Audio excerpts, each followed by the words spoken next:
The fundamental truth of human beings is that we are always worshiping something. Now, what the hell does this mean? Does this mean a god? No, it does not mean a god, but metaphorically, it does mean a god.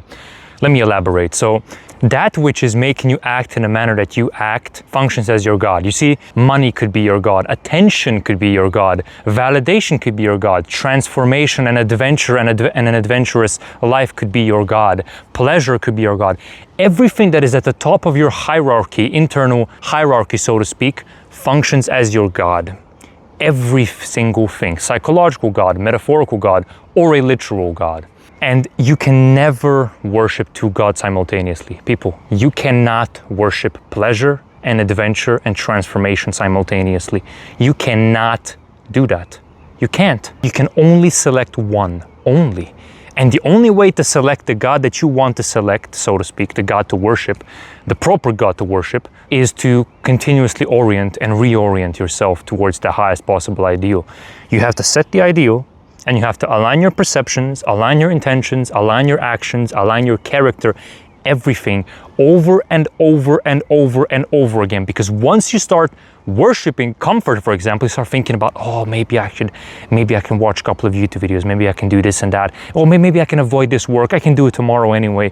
You're slowly starting to worship that God, and as a result, your whole nervous system gets ready to worship it, right? Your whole internal structure, dopamine, all of these neurological, receptors, everything just gets activated and everything gets ready because it anticipates, because you're feeding that God internally. You're feeding the wolf, right? We all know the metaphor of we have two wolves inside of our psyche. The one is a higher self and the one is our lower self.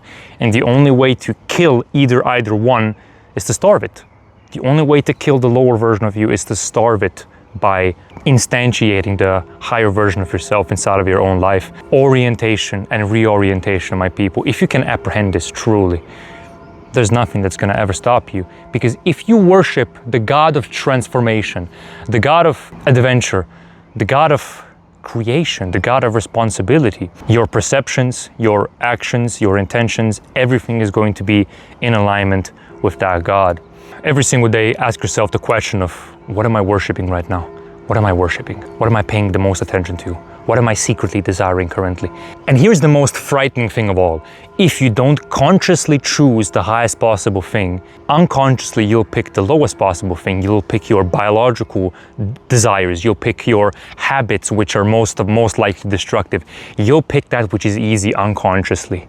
If you don't choose your goals consciously, unconscious motivations will arrive at the surface of your consciousness and it will control your life. And that is, if that's not terrifying, I don't know what is.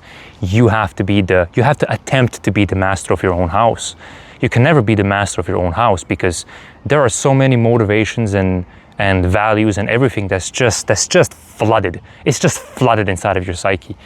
But you can learn how to be a proper servant of the highest possible thing. And that is once again done by proper orientation, reorientation, my people, to the highest possible thing. You have to want it. You have to want to worship that God. You have to want to worship that highest possible thing, that value, that quality.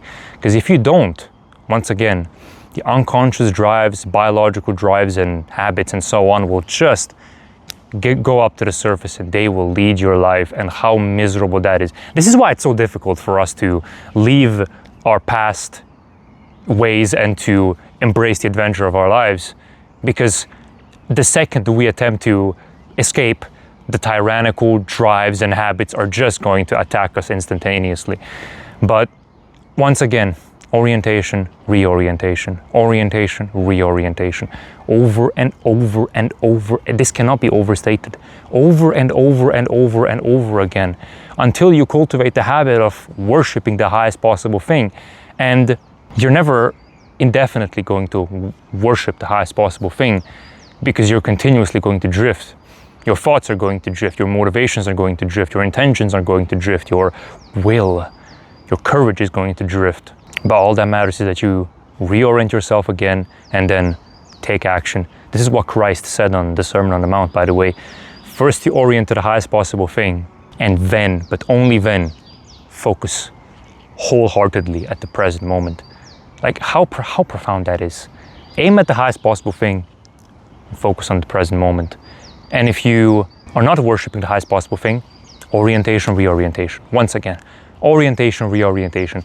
Put that somewhere. Put that where you have to see it. Orientation, reorientation. Print it. Live by it. It's the most important principle.